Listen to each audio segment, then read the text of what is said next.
Okay, seriously. No mystery, no promise.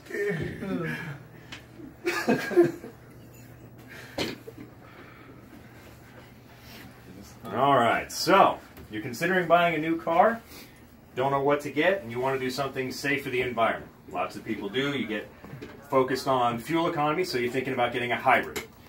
Don't do it. Hybrids, you know, have no luxury, no performance, no desire, no pride. So you get something more interesting and still have all the benefits, because the hybrids are not quite what you think they are. And I'll prove to you over the next few minutes that you can in fact get a Hummer, not a hybrid, and the planet will thank you for it.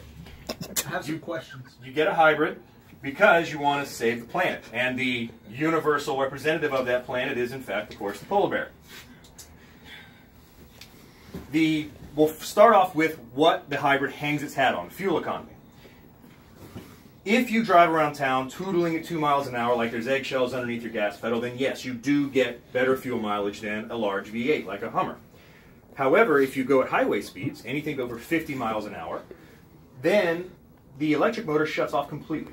Now you're running as though any other EcoBox, except because you're lugging around the heavy batteries, your fuel economy actually drops below what an average small 4-cylinder car would get.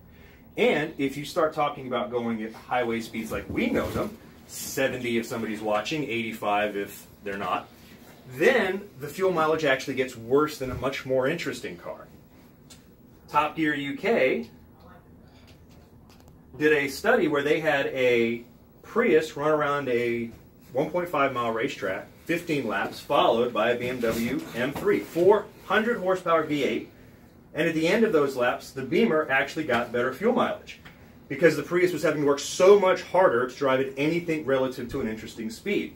Point being, if you're going down the highway in a Prius, next to that, you're actually getting worse gas mileage. How do you do that and not drive directly into a tree? Secondly, if you look at how a Prius comes to be, how a hybrid becomes a car, it's a huge ecological disaster. It's sort of like having a very nice lock on your door and then realizing you in fact have a glass door.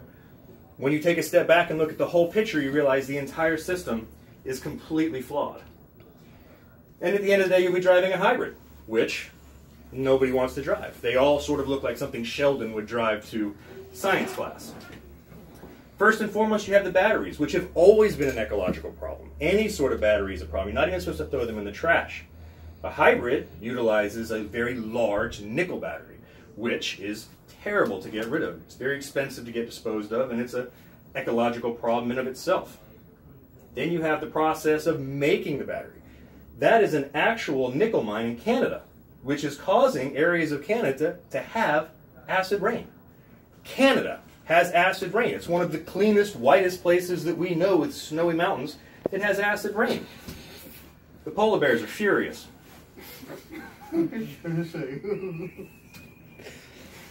This is a coal-burning electric plant. You say a hybrid, it saves fuel by using electricity, but where's the electricity come from?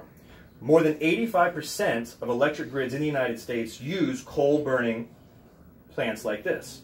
What is the point of burning coal to save fuel? If an alien came down and you tried to explain that to him, we'd be invaded immediately. This is the cargo ship that takes the parts of a Prius around the world. By comparison, a Hummer is made mostly in Detroit. You've got some parts from China and you've got a few things made in Mexico, electrical components and the like, but mostly Detroit. In order for a Prius to be sold in the United States, a ship has to cross the North Atlantic, the North Pacific, and the Indian Oceans in order to get the nickel from Canada to Japan and the parts from China to Japan and so on and so forth. And every time that crossing is done, the ship's similar to this, which as you can see, doesn't even rate its fuel in miles per gallon, but in tons per mile. 14 tons per mile in the case of this one. How fuel efficient does a Prius have to be to compensate for the fuel used just to get it up for sale? If you have something more interesting, say a Hummer, then you just spend time taking pictures of all the interesting places that you've gone in it. Case in point. When it comes time to get rid when it comes time to get rid of the car at the end of its life, and for the sake of this conversation, we'll say that you actually keep the hybrid as long as you would keep a more interesting car like a Hummer. and we'll ignore all the battery changes that are necessary at 10 to 12 years, which are expensive and an ecological nightmare in of themselves, eventually you're going to have to dispose of the car. And if you dispose of a Prius, for example, you have to pay to get rid of the battery packs, which is a huge trash problem. It's toxic, it's horrible, and the car itself is not worth anything. The Hummer, on the other hand, if you ever decide to get rid of it, is probably still got some value to somebody that would like to turn it into an off-road vehicle. And even if the vehicle itself is no good, the V8 is always rebuildable and can be turned into other projects. Prius, on the other hand, has no real redeemable value other than its battery pack, which, again, after 10 to 12 years, it's of no use. So, my advice to you, don't buy a Prius to save the environment. Buy whatever car you want.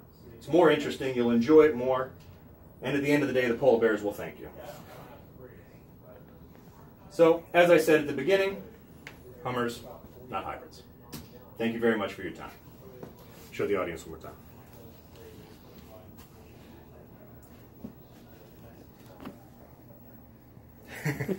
Thank you. Kill it.